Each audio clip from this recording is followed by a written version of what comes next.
당신은 축제와 같은 삶을 살고 계십니까? 당신은 축제와 같은 삶을 살고 계십니까? 제가 묻겠습니다. 답을 뭐라고 하시겠습니까? 무슨 엉뚱깽뚱한 말씀 하십니까? 지금 살기가 얼마나 고통스럽고 힘든지 아십니까? 그렇게 다 거의 반문하실 거예요. 그죠? 그런데 또 하나 묻겠습니다. 예수 안에서 하나님의 은총을 정말 누리고 구원의 그 은총을 누리고 사십니까? 묻겠습니다. 그럼 대답을 예스라 할 수 있을까요? 노라고 할 수 있을까요? 그건 예스라 할 수 있겠죠. 그죠? 그래서 이 충만한 기쁨이 넘쳐서 실제 삶은 힘들고 경제적으로 어렵고 가정에도 갈등이 어려운데 그리스도 안에서 하나님 안에서 은총이 그 구원의 은총이 너무 크고 기뻐서 그것을 능히 극복하고 이기고 살고 계십니까? 물어보신다면 또 대답을 뭐라고 하시겠습니까? 여러분 가운데 신앙이 좋은 사람은요, 예스 맞습니다 라고 얘기할 거죠. 그게 바로 신앙생활입니다. 오늘 주님께서 이 말씀은 바로 이 율법과 복음, 이 성령 그 안에서 축제를 누리는 삶에 대해서 말씀을 전하라고 하셨어요.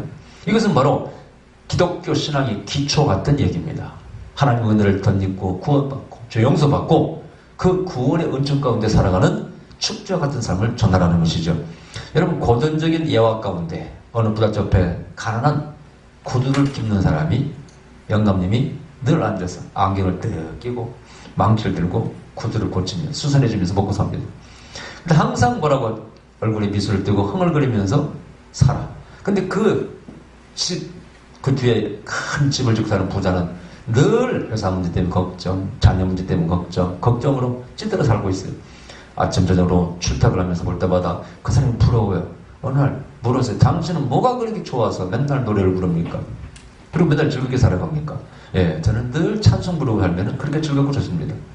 나는 비록 돈은 없지만은 내 죄를 예수님께서 대신 지시고 돌아가시고 하나님의 은혜가 내게 임해서 내가 자녀가 되어서 나는 지금 당장 죽어도 천국에 갈 수 있고 내 죄를 용서받고 항상 하나님께 나에게 은혜와 힘을 주시니까 나는 구두를 벗고 살아도 늘 행복할 뿐입니다. 그 일을 고백해서 그 부자가 그래요? 그 예수 나에게도 소개 좀 해주시오. 그래서 예수 믿고 구원받았다는 고전적인 예화입니다. 옛날 부흥사들이 많이 설명했던. 근데 그 고전적인 예화를 말씀드리는 얘기는 이게 단순하지만은 이것을 잃어버리면은 우리가 뭐 열하고 병을 고치고 뭐 헌금을 무슨 100억, 1000억을 해도 그 별로 의미가 없던 일이라 그런 얘기입니다. 사실은요, 정말 이 구원의 은총 가운데 축제를 드리고 하나님 나라의 백성으로서 그 나라를 내가 그 평강과 의를, 기쁨을, 안식을 내 안에 누리며 살아가는 것이 정말 중요하기 때문에 이 말씀을 아마 하나님께서 주신 것 같습니다. 세상이 혼란할 때, 또 종말이 가까운다고 떠들고 있을 때, 그때도 또 대서양을 건너는 배 안에서 기쁨과 평강을 풍랑이 있을 때 유일하게 기쁨과 평강을 누리던 어떤 그 성도들처럼 과연 우리가 그런 삶을 살 수 있냐 그런 얘기죠. 신앙은 그것을 우리에게 줘야지 그것을 신앙이 주지 못하면 이건 엉터리다 그런 얘기예요. 자, 오늘 본문에 이 바울이 작심하고 중요한 말씀합니다. 제가 오늘 말씀을 준비하면서 앞장 뒷장을 다 읽어보니까 한번 또 바울에 대해서 경외감, 존경심을 표하지 않을 수가 없어요. 그래서 내가 또 사모한테 그랬어요. 여보, 참 바울은 대단한 인물 같대. 그러니까 오늘 이 앞부분에 보면요, 이 바울이 위계 질서를 깨는 말을 합니다. 자, 2장 11절에 게바가 안디옥에 이르렀을 때 책망할 일이 있기로 내가 저를 면책하였노라. 여러분 게바가 누구예요? 베드로 아닙니까? 이 베드로를 바울이 책망했다는 것입니다. 그 뒤에 보면은요, 또 누구도 바나바도 책망했다는 말씀이 있어요. 이 바나바가 누굽니까? 이 사울 청년이었을 때 바울을 안디옥 교회로 픽업했던, 그래서 그 리더의 반열에 세워주었던, 또 13장에서 같이 선교를 떠나갔던 그런 자기 보면 영적인 선배라 그런 얘기죠. 베드로는 말할 것도 없고 베드로는 술주자였기 때문에 당시에 바울이 함부로 말을 그렇게 할 수 있는 위치가 아니었다 그런 얘기입니다. 근데 그 유계질서를 파괴하면서 베드로를 비판합니다. 바나바를 비판합니다. 또 비판하고 책망합니다. 여러분, 밑에 있는 사람이 윗 사람을 책망할 과연 그런 위치에 있는 것입니까? 그럴 수 있는 것입니까? 그러니까 물어 사모에게, 여보, 성경에 비판하지 말라고 그랬는데 비판해야 돼 말해야 돼? 아니 바울은 비판했네? 그것도 자기보다 한참 유기질서가 위에 있는 영적인 대선배한테 비판했어. 근데 오늘 내용이 사실 즉슨 맞아요. 분명히 베드로가 잘못했습니다. 바나바가 잘못했습니다. 왜? 이방인들과 밥을 먹고 있다가 유대인들이 들어닥친다는 말을 듣고 도망가 버렸어요. 그럼 이 얘기는 무슨 얘기냐? 지금 자기가 믿고 있는 어떤 교리나 진리에 대해서 확신이 없다는 얘기입니다. 그것을 위해서 목숨을 나는 건다. 이런 용맹성이, 신앙이 주는 그런 용감함이 없다, 다함됨이 없다, 그런 얘기죠. 근데 바울은 어떤 얘기냐? 나는 안 그렇다 이거예요. 왜 그것을 부끄러워해야 되냐? 그러면서 자기의 논리를 펴갑니다. 이것이 오늘날 성경에 기록되어 있어요. 그러면서 바울이 3장 1절에 보니까 어리석도다. 갈라디아 사람들아, 예수 그리스도께서 십자가에 못 박히신 것이 너희 눈앞에 밝히 보이거늘 누가 너희를 꾀더냐. 또 3절에 보니까 너희가 이같이 어리석으냐? 성령으로 시작했다가 이제는 육체로 마치겠느냐. 이 중요한 두 말씀을 주십니다. 여기 1장에서는 뭐가 중요하냐면은 예수님의 십자가에 못 박히신 것, 이것은 사실이고, 오늘 좀 팩트라 그러면 사실이고, 여기서부터 우리에게 구원의 사건이 시작된다, 그런 얘기죠. 구원의 역사가 시작된다는 것입니다. 예수님의 십자가를 통해서 구원의 은총이 흘러오고 죄 용서를 받고 대신 죄를 십자가에서 갚아줌으로 말미암아 우리 죄가 용서받고 하나님의 자녀가 되는 권세를, 구원을 얻었다. 여기에서 너희가 물러서겠느냐 이거예요. 즉 당시에 유대교 행위로서 구원받는 행위 종교의 가르침을 너희가 받아서 꾀임을 받고 혓가닥 흔들렸느냐? 베드로도 흔들렸다는 거예요. 바나바도 흔들렸다는 거예요. 흔들렸는지 무서워서 그런지 모르겠어요. 그러나 바울은 무섭지도 않고 흔들리지도 않고 이 구원의 교리, 진리에 자기는 확신하고 나는 이것을 전하기 위해서 목숨을 걸었다. 이런 논조예요, 바울이. 또 하나는 무엇가 진리냐? 그 진리성을 확증할 때 위대한 유명한 선생들이 가르쳤다고 진리가 아니라는 겁니다. 여기에 그 또 하나의 유명한 말씀을 주십니다. 자, 1장 17절에 또 나보다 먼저 사도된 자들을 만나려고 예루살렘으로 가지 아니하고 오직 아라비아로 갔다가 다시 다메섹으로 돌아간 거라. 그 다음에 18절에 그 후에 3년 만에 내가 게바를 신방하려고 예루살렘에 올라가서 저와 함께 15일을 유할세라고 되어 있죠. 자, 이게 그 뒤에 2장 1절에 10년 후에 내가 바나바와 함께 디도를 데리고 다시 예루살렘에 올라갔느니 계시를 인하여 올라가 내가 이방 가운데서 전파하는 복음을 저에게 제출하되 유명한 자들에게 사사로이 한 것은 내가 다름질하는 것이나 다름질하는 것이 헛되지 않게 하려 함이라. 이게 무슨 얘기입니까? 자기는 사람에게 뭘 구하지 않고 사람에게 인정받으려고 하지 않고 이 다메섹 도상에서 부활하신 예수님 만난 다음에 자기 마음에 큰 충격을 받았습니다. 내가 믿고 왔던 그것을 위해 전폭적으로 헌신하고 살아왔던 유대교, 구약성경, 야훼 하나님, 이분과 내가 지금 다메섹 도상에서 이 신적으로 부활하셔서 나타나신 예수님이 관계가 어떤 관계가? 큰 고민이 생겨서 이 문제를 해결하려고 어디로 갔다고? 아라비아로 갔다고 돼 있어요. 아라비아는 여러분 뭐라고 했어요? 바로 신의 산이 있는 곳이라고 했죠. 분명히 바울은 신의 산이 같다고 저는 확신하는 것이고, 뒤에 갈라디아에서 신의 산은 아라비아에 있다고 되어 있기 때문에, 그걸 강조하고 있기 때문에 당시에 엘리야도 힘들고 어려울 때 어디로 갔어요? 바로 신의 산 호렙산에 갔지 않습니까? 그게 유대인들의 전통이에요. 정말 어렵고 힘들 때는 신을 만나려, 하나님을 만나러 어디로 갑니까? 하나님의 산이라고 불렀던 바로 호렙산 신의 산에 가는 것이죠. 어디서 계시를 받았는가는 모르겠는데 예수께 직접 계시를 받아서 이것이 맞는가 옳은가 확인하려고 예루살렘에 올라가서 그 유명하다고 하는 12사도, 그 중에 베드로 뭐 이런 분들과 만나서 대화를 나눠보니까 똑같더라고요. 계시로 받은 것과 베드로가 직접 예수님께 배웠던 것이 똑같다는 겁니다. 근데 그 중에 정말 이 바울이 확실하는 것은 부활하신 예수를 만났는데 이분이 누구며 이분이 왜 죽어야 됐으며 왜 이분이 죽어야 돼 십자가에서? 바울은 이걸 정확히 알고 있었다는 얘기예요. 그 바로 6월절 어린 양이요 저 레위기서에 나와 있는 희생제물 화목제물이더라, 그런 얘기죠. 예수를 믿음으로 말미암아 모든 죄가 구원받더라는 거예요. 그래서 이걸 확신하고 바울은 뭐라고 하느냐? 이제 우리는 율법에서 벗어났다고 얘기합니다. 근데 베드로와 이 바나바는 아직도 유대인으로서 유대교 안에 갇혀서 율법으로부터 벗어나지를 못하더라는 거예요.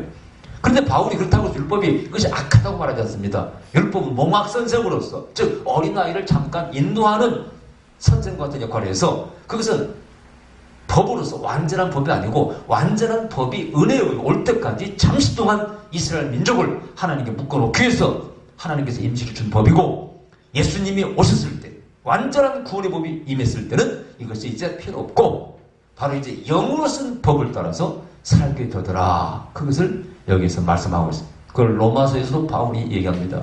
네. 영으로 쓰여진 성령으로 받는 그런 삶으로 우리를 인도한다고 바울은 고백합니다. 그러면서 성령으로 이걸 확정했다. 그 확정했다는 건 무엇입니까? 이제 성령께서요, 특히 사도행전 15장 예루살렘 공의회 때, 그때 이방인에게 복음을 전할 것인가 말 것인가를 크게 토론하지 않습니까? 그때 베드로가 유명한 말 합니다. 내가 복음을 전하러 갔는데 희한한 일이 벌어졌습니다. 성경의 구약의 원리대로 하면은 율법을 받아들이고 회개하고 죄 용서 받은 다음에 그 다음에 성령의 불이 떨어지고 성령을 받아야 되는데, 그게 아니고 죄도 회개하기 전에 율법을 받아들이기도 전에 불이 먼저 떨어져 버리고 그 다음에 그들 하나님 만난 다음에 그들이 회개하고 그 복음을 받아들이더라는 거예요. 근데 그와 같은 일이 또 누구 일어났습니까? 정작 사도 바울에게 일어났지 않습니까? 사도 바울이 회심하고 회개하고 예수님 만난 게 아니에요. 먼저 예수님 만나줌으로 은혜를 베풀고 그 다음에 예수님을 받아들여요. 그 다음에 깨닫고 이제 그걸 전하러 다니지 않습니까? 그러니까 우리가 생각하는 것과 거꾸로의 구원의 역사가 이루어졌더라는 겁니다. 그것을 바울은 직접 체험한 사람으로서 베드로와 또 다른 얘기. 사실은 베드로도 처음에 부름받을 때 물론 그는 율법 안에 있는 사람입니다만은 그가 뭐 예수님을 믿기로 회심하고 그런 게 아니지 않습니까? 그냥 부름받고 따라다니다 보니까 믿음이 생겼고, 그래 그 믿음이 약해서 한때 조금 후퇴했고 다시 오순절 성령 받고 복음을 전하러 다니면 나중에 순교하지 않습니까? 그래서 이 복음이 전파되는 과정을 사도행전 15장에서 얘기할 때, 그랬네, 사람들이 많네, 먼저 성령을 부어주고 그들이 회심하게 맞는 다음에 그들이 그때서 예수님의 복음을 받아들였다는 거예요. 순서가 바뀌었다. 이것을 상기하면서 맞아, 이제 이방인들에게 성령을 부어줌으로써 복음을 저들이 받아들였으니까 당연히 그들에게 복음을 전해야 돼. 즉 진리성을 확정하는데 그것은 유명한 랍비들, 선생님들이 가르침이 아니라 전통적으로 당시 미슈나라고 하는 장로의 전통도 아니라 바로 성령님이 했다는 거예요. 그래서 바울은 여기서 율법과의 복음과의 관계, 그 다음에 율법과 복음과 성령의 관계를 이 갈라디아 3장에서 말씀하고 있어요. 참으로 저에게 필요한 말씀이에요. 제가 성령을 노력합니다. 성령을 강조합니다. 특히 여러분 율법과 계시와의 갈등이라고 되어 저는 말씀드렸죠. 율법에서 이렇게 하지 말라고 되어 있는데 계시로서 하나님은 어떻게 잡아먹으라. 부정한 고기를 잡아먹으라. 또 까마귀가 떡과 고기를 가져와서 먹으라. 엘리야가 있었을 때 율법적으로 먹을 수가 없어요. 레기 11장에서 절대 그 부정한 고기를, 동물을 먹을 수 없습니다. 그런데 계시로서는 하나님이 먹으라는 거예요. 내가 깨끗게 한 걸 네가 왜 거부해? 먹으라는 겁니다. 이 바울은 이것을 직접 체험한 사람 아니겠어요? 베드로도 직접 체험한 사람입니다. 그죠? 그 유명한 사건이 바로 고넬료 사건 아닙니까? 그래서 이 베드로가 고넬료의 초청을 받고 와서 설교했을 때 성령님이 그 사람들이 막 받아들이고 복음을 믿더라는 거예요. 이것을 체험한 사람들은 하나님의 역사가 이제 이렇게 시작되는구나. 이것을 새 영으로, 성령으로 이제 인도함 받는, 구원을 받는 그런 시대가 열렸다는 거예요. 그걸 신약시대라고 성경은 말씀하고 있어요. 이것은 구약이 틀린 것이 아니라 발전돼 왔다 그런 얘기입니다. 왜? 이방인에게 복음이 전파되기 위해서 구원의 역사가, 이렇게 하나님의 구원의 역사가 발전돼 나가더라 그런 얘기입니다. 이걸 받아들이는 것이 바로 우리의 시작입니다. 그게 바로 복음입니다. 그게 바로 기독교입니다. 아멘? 제가 잠깐 이렇게 조사를 해봤더니 재밌는 것은요, 여기도 이 바울이 예화 가운데 쓰는 인물이 아브라함이에요. 왜? 여러분, 아브라함이 믿음으로써 어렵게 되지 않습니까? 창세기 15장에도 나오고 여기도 나오는데 믿음으로써, 하나님을 받아들임으로써, 먼저 어려웠던 게 아닙니다. 받아들임으로써 하나님의 백성이 되고 구원받게 되고 어렵게 된다는 그것을 바울이 예로 듭니다. 근데 재밌는 것은 이 아브라함을 유대교에서도 신앙이 자기들 족장 가운데 위대한 족장으로 여깁니다. 특히 12장에서 아브라함을 통해서 그 자손을 통해서 모든 민족이 복을 받으리라, 이 말씀 기록되지 않습니까? 그럼 재밌는 것은 이 아브라함을 회교도에서도 아주 높입니다. 여러분, 이 회교도는 여러분 잘 아시다시피 유대교는 아브라함, 그 다음에 이삭, 그 다음에 야곱을 흘러갔죠. 근데 회교도는 어떻게 흘러가요? 아브라함, 거기 하갈이 끼어서 이스마엘로 흘러가 버립니다. 그리고 아브라함과 이스마엘이 그 메카로 가가지고 거기에서 나중에 살았다 그런 얘기를 합니다. 완전히 족보가 달라요. 같은 인물인데. 그래서 우리는 어떤 쪽을 취합니까? 회계도 쪽을 취하지 않고 유대교의 성경을 취하지 않습니까? 어떤 세 종교가 똑같이 자기들의 신앙의 인물 가운데 아브라함을 높입니다. 오늘 바울이 여기서는 바로 영적인 계승자로서 우리 바로 예수 믿는 사람을 얘기하고 있어요. 너희들은 바로 아브라함의 그 믿음으로서 의롭게 되는 구원받는 이신칙이라고 하죠. 믿음으로서 구원받는 그 구원의 원리를 너희가 계승한 자라는 것입니다. 그래서 우리 이방인에게 이 복음이 전파됐다고 하는 얘기. 우리는 믿음으로써 하나님의 은혜를 받아들이게 되고 용서를 받아들이게 되고 구원받게 되었다는 것입니다. 이 확신에 거하라는 거예요. 왜 이것을 피하려고 하고 이것을 거부하느냐, 다시 구약으로 돌아가려고 하느냐 하면서 바울은 강조합니다. 여러분 로마서 가봅시다. 일단 로마서 3장 20절부터 보십시다. 3장 20절에 그러므로 율법의 행위로 그의 앞에 의롭다 하심을 얻을 육체가 없나니 율법으로는 죄를 깨달음이니라. 율법이 나쁘다는 게 아니에요. 율법을 지키려고 하면서 하다 보니까 인간의 부족함과 약함을 깨달으면서 반대로 뭐가 필요해? 나는 하나님의 은혜가 필요한 자로구나. 내 행위로서는 나는 구원받을 수 없구나. 내 선행으로서는 구원받을 수 없구나. 이걸 깨달게 된다는 거예요. 이 바울의 깨달음이 가르침입니다. 그 다음에 7장 6절 가봅시다.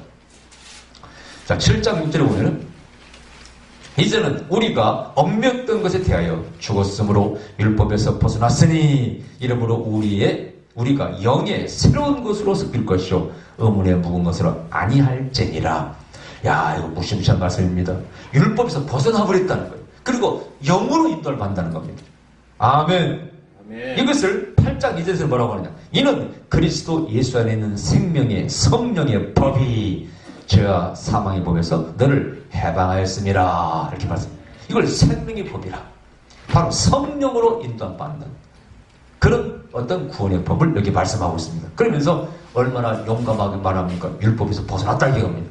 제가 여러분 메시아닉 주라고 하는 예수를 믿는 유대인들을 많이 만나봤지 않습니까? 토라를 공부하면서 그들은 지금도 율법에서 벗어나지 못합니다. 대표적인 게 그 다이어트라고 그랬죠. 유대인들이 먹는 음식 벗어나지 못했습니다. 또 지금도 그들은 토요일날 예배를 드리죠. 저는 토요일날 예배를 드리나 주일날 예배를 드리는 그것이 우리 구원하고 관계는 있다고 생각하지 않습니다. 토요일날 예배 드려도 된다고 생각하고 사정에 따라서는 월요일날 드려도 되고 그걸 바울이 이미 정리해놨어요. 이날 전날보다 낮게 이지 말고 한 날 정해서 하나님께 드리면 된다고 딱 바울이 정리했어요. 이런 표현들 오늘 이 말씀 율법에서 벗어났다. 또 율법은 모학선생이라 이런 표현들은 얼마나 우리에게 이해를 쉽게 하기도 하고 확신해야 하는 말씀입니다. 복음이 뭔가? 그것을 이게 말씀하고 이 복음은 핵심은 뭐냐? 예수님의 십자가의 보혈 그 보혈이 죄를 씻는다는 얘기입니다. 그분을 믿고 영접할 때 그 보혈이 우리의 죄를 씻어주고 용서받고 우리가 구원받는다는 것입니다. 그런데 이 행위의 종교를 믿는 사람들은 이걸 받아들이기 힘듭니다. 여러분 기독교 구원의 도리가 선행을 해야 구원받는다는 어떤 의식을 해야 구원받는다는 그런 사람들하고는 참 거리가 먼 받아들이기 어려운 얘기예요. 이번에도 인도네시아에서 아주 비극적인 뉴스가 떴습니다. 어떤 이상한 종교를 그 토속 종교를 믿는 종교에서 자기 신에게 바치기 위해서 4살 먹은 애를 잡아다가 목을 자르서 바쳤다. 이런 종교와 비교를 한번 해보세요. 그 다음에 고양이 종교도 마찬가지예요. 고양이 종교. 머리를 다 깎고 앉아서 결혼도 하지 말고 어떤 부인도 버리고 자식도 버리고 산에 들어가서 두드리고 앉아서 하는 종교와 비교를 해보세요. 여러분 남의 종교를 비난하고 이런 게 아니에요. 우리가 이성으로 받아들일 필요가 있어요. 우리가 그것을 통해서 뭘 얻으며 뭘 깨달았다는 것입니다. 죽음을 초월했다. 뭐 이해가 돼요. 죽음을 초월한 사람 그렇게 안 해도 초월합니다. 소크라테스 죽음을 초월해. 뭔가 생각이 혼이 영혼이 강한 사람들은 그 육체적으로 초월합니다. 성녀들이 불에 막 몸을 휘발유 껴안고 그대로 앉아서 타 죽지 않습니까? 그대로 앉았어요. 그러고 보면 존경심 강, 그 영혼의 강함이 얼마나 강한가를 알 수 있어요. 뭐 그들 비난하고 싶지 않습니다. 존경심도 가지고 있어요. 대단한 사람들이라. 그런데 그렇게 가족을 버리고 그걸 통해서 무엇을 얻느냐? 이건 정말 중요한 얘기예요. 그렇게 고통을 주고 생명을 희생하면서 얻는 그것과 성경에서 가르치는 믿음으로써 하나님을 영접하고 예수를 영접하러 믿기만 하면 구원받는 것과 무엇이 쉽습니까? 과연 우리 백성들이 이런 민초들이 대중들이 민중들이 무엇으로 구원받아야 되겠어요? 신이 우주를 창조하고 너희들은 그렇게 고통받고 휘발유를 껴안고 어떻게 고행을 통해서 구원받으라 했다면 나는 그 신은 절대 믿지 않습니다. 그런 그 씨는 신의 자격도 없는 것입니다. 그러나 성경은 그렇게 말씀하고 있잖아요. 너희들의 죄를 너희가 인정하고 나를 아버지라고 부르고 창조를 인정하고 내가 보낸 메신저 그가 너희 죄를 대신 지고 죽었으니 받아들이면 내가 용서할게. 자, 이 비유를 어떻게 한번 해볼까? 설명해볼까? 여러분, 어떤 사람들이 빚을 많이 졌습니다. 막 한 집에 10억씩, 20억씩 보통 집을 죄를 진 게 아니에요. 빚을 진 게 아니에요. 근데 그 빚쟁이가 도저히 받을 길이 없어요. 근데 원래 왜 그 돈을 빌려줬겠어요? 원래 좋은 관계였다 그런 얘기죠. 서로 그런 우정이 있는 좋은 관계를 빌려줬어요. 근데 그 빚 때문에 원수가 돼버린 거예요. 그래서 옛날 종자를 몇 번 보냈어. 좀 빚을 갚으라고. 빚을 갚을 능력이 안 돼. 그래서 마지막으로 자기 아들을 보냅니다. 야, 가서 네가 내 대신 너를 보면 나를 받다는 건 똑같은 거 아니냐? 아들이니까. 네가 가서 차라리 이렇게 해라. 너희들 죄를 다 용서해 줬으니까, 빚을 다 갚아줬으니까, 빚 한마디로 탕감해 줄 테니까 그냥 나한테 한번 와라. 얼굴 보러. 근데 그 말을 이 빚을 진 사람들이 받아들일 수가 없어. 아니, 빚이 작아야지. 100만 원 같은 거 이해가 하겠는데 막 10억, 20억 빚을 진 사람들이 너 빚 탕감이 있다는 거 믿을 수가 없는 거야. 우리를 오히려 죽이려고, 저기 유혹해서 가다 죽이려고 매를 치려고 그런 거구나 하고 오히려 아들을 죽여버렸다는 거예요. 근데 아들이 죽으면서 너희놈들 용서해준다니까 날 죽여? 그래, 보자. 누가 이놈들 끝까지 이기는가 보자. 그렇게 말했으면은 봐라, 분명히 우리 유혹한 거다. 그렇게 받아들이겠는데 이 아들 갖다가 자기들이 고문하며 죽이니까 뭐라고? 아버지여, 저들의 죄를 알지 못합니다. 용서해 주십시오. 용서의 기도를 하고 오히려 사랑과 은혜를 거기 선포합니다. 그러면서 죽습니다. 그렇다면 그 사람들이 이걸 받아들여야 돼, 안 받아들여야 돼? 아니, 일부러 저들의 빚을 탕감하기 위해서 와서 죽는 순간까지 자기를 죽이는 원수를 바라보면서 사랑하고 용서를 선포하는 그 아들을 보면서 그 돈을 빌리는 빚쟁이 말을 믿어야 돼, 말아야 돼? 이게 아마 비슷한 얘기예요. 우리가 하나님께서 그 예수님을 통해서 네 죄는 용서받았다. 너는 구원받았어. 믿기만 해. 그러면 믿어야 돼, 말아야 돼, 이건. 우리가 입장이 똑같은 얘기예요. 거의 많은 사람들이 안 믿습니다, 그걸. 왜? 행위의 종교라는, 보통 우리가 어떤 선행을 함으로써 구원받고 거기에 맞는 보상을 받는다는 생각으로 온 사람이 잡혀있거든요. 이런 사람은 절대 받아들일 수가 없어요. 성경은 좀 새로운, 획기적인, 어떻게 보면 받아들이기 힘든, 그러나 마음을 열면은 정말 쉽게 구원받는 그런 구원의 도리를 우리가 말씀하고 있습니다. 우리는 받아들인 사람들이 할렐루야. 그렇다면은 이것이 얼마나 큰 은혜냐, 그런 얘기입니다. 이것이 얼마나 우리에게 축제 같은 인생을 살게 하느냐, 그런 얘기입니다. 할렐루야. 성경에 대표적인 인물이 하나가 있습니다. 막달라 마리아입니다. 이 막달라 마리아를 묵상해 보면은 너무 쉽게 죄용서받고 너무 쉽게 치료받았어요, 그죠? 7 귀신 들린 막달라 마리아. 성경은 죄인이라고, 죄인이라는 것은 분명히 몇 가지 죄를 지었을 거예요. 음란죄를 지었든지 무슨 죄를 지었든지, 또 하나는 당시 율법이라고 하는 법 613가지, 그 중에 많은 죄를 범했겠죠? 재물 하나 못 받죠. 한마디로 유대인으로서는 자기 주권 없는 사람이에요. 그런 사람을 예수님께서 죄를 용서하고 병을 고쳐주고 귀신을 쫓아내고 전인적인 치유와 구원을 이루어줬어요. 그때 그 여자가 300데나리온 옥합을 깨뜨려서 주님의 발 앞에 뿌려드리고 머리도 발라드리고 울면서 그걸 드립니다. 그걸 누가 비난해? 율법의 사람 가룟 유다가 비난합니다. 유대인으로서 율법을 지켰던 유다는 비난해요. 왜 이걸 낭비하냐는 거예요. 그 율법 가르침에 따르면은 저 300데나리온 팔아가지고 가난한 자를 구제하면은 그게 종교의 어떤 목적이라는 것이. 근데 왜 그걸 허비하느냐? 비난합니다. 그때 예수님께서 뭐라고 말씀하십니까? 저가 사랑을, 은혜를 많이 받았기 때문에 그 사랑과 받은 은혜에 대한 표현이라는 거예요. 가난한 자는 언제나 있다는 겁니다. 가난한 자를 구제하는 것도 중요하지만은 내가 이 땅에 온 것은 죄인들 용서하고 저들이 구원의 감격을 받고 축제와 같은 인생을 살게 하는 것. 전인적인 회복, 그것이 더 중요하다는 거예요. 할렐루야. 핵심이 그런 것입니다. 저가 사랑과 용서를 더 많이 받았기 때문에 그 비싼 300데나리온 된 옥합을 바친다는 거예요. 너는 그게 없지. 넌 율법을 알고 있지만 너는 구원의 감격이 없어. 그러니까 너는 바칠 수가 없지. 의미 있는 얘기입니다. 주님께서 말씀하시기를 인자는 무엇을 위해서 왔다? 죄인을 위해서 왔다고 말씀합니다. 자기 목숨을, 당신 목숨을 그 죄인들 위해서 버리고 건강한 사람을 위해서 온 것이 아니라 병든 사람, 죄인들을 위해서 왔다는 것입니다. 이런 가르침을 주는 종교가 세상에 어디 있을까 한번 생각을 해봅니다. 그러면서 예수님의 십자가를 통해서 죄 용서 받고 예수님을 믿으면 하나님의 자녀가 된다는 이 진리가 저는 진리임을 확신하는 것입니다. 이것을 바울이 확신했기 때문에 뭐라고? 도망가는 베드로를 책망하는 거예요. 아니 베드로 선배, 당신은 사도라고 그랬겠죠? 베드로 사도, 당신은 나보다 선배 아니에요. 위기질서가 한참 윗니다. 어째요? 그러나 당신은 대사도로서 그 머리 수장으로서 당신이 믿는 말을 확신을 못 가지고 도망가. 그것을 위해서 당신을 부름받았는데 바울은 충분히 책망할 수가 있는 것입니다. 이것은 비판하지 말라 그 말과 관계 없는 말이에요. 틀린 것을 바로 잡는 것입니다.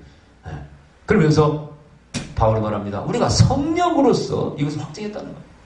자, 그럼 그것은 무슨 얘기냐? 바울이 가는 곳마다 저 사도행전 보면은 수많은 기적이 일어납니다. 바울의 손수건 사건, 병자에게 손수건만 얹은 병이 나와. 그러면서 그들이 예수 믿고 돌아옵니다. 나중에 14장에 보면은 저 루스드라에서는 안전기를 지켰을 때 스스 허메라 당시 제우스신 이런 당시 자기네 믿는 신이라 그 신이 강림했다. 그런 오해를 받을 정도로 굉장한 칭송을 받아요. 존경을 받습니다. 그때 바울이 무슨 생각을 했을까요? 야, 어찌야 이런 일이 벌어지느냐. 아니 복음을 전하기도 전에 불신자들도 안수하면은 병이 나서버려. 이것은 예수님도 못했던 얘기입니다. 여러분 예수님도 보면 거의 다 믿음을 보시고란 말이 전제가 되어 있어요. 믿음을 보시고. 근데 거기 바울이나 베드로 사역에는 뭐 믿음을 보시고라는 사역이 없어요. 가서 예수님으로 선포하면은 일어나 기적이.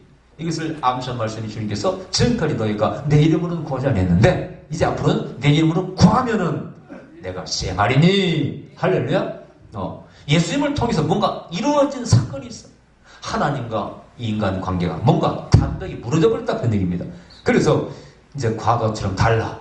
예수님이 희생을 통해서 십자가를 그 희생을 통해서는 화목제물을 바치신 위에는 놀라운 역사가 그런 제자들에 의해서 이루어지더라 그런 얘기예요. 이는 먼저 사건이 있었죠 물론. 그러면서 어쨌든 바울이 어떻게 성령이 그렇게 임하는가? 예루살렘 사람이 안수하니까 성령이 임하셔서 저들이 방언을 하고 예언하게 되는가? 이걸 통해서 지금은 성령으로 인도받는 시대라구나. 더 이상 율법에 매일 필요가 없고 그런 율법을 버리는 것이 아니라 율법의 정신을 지키면서 그러나 쓸데없는 할 일을 한다든가 거기에 더 이상 매일 수가 없다는 거예요. 왜? 성령을 인증을 받았기 때문에. 할렐루야. 네. 그래서 지금은 바로 성령 시대라. 성령 시대라고 성자가 없는 시대가 아닙니다.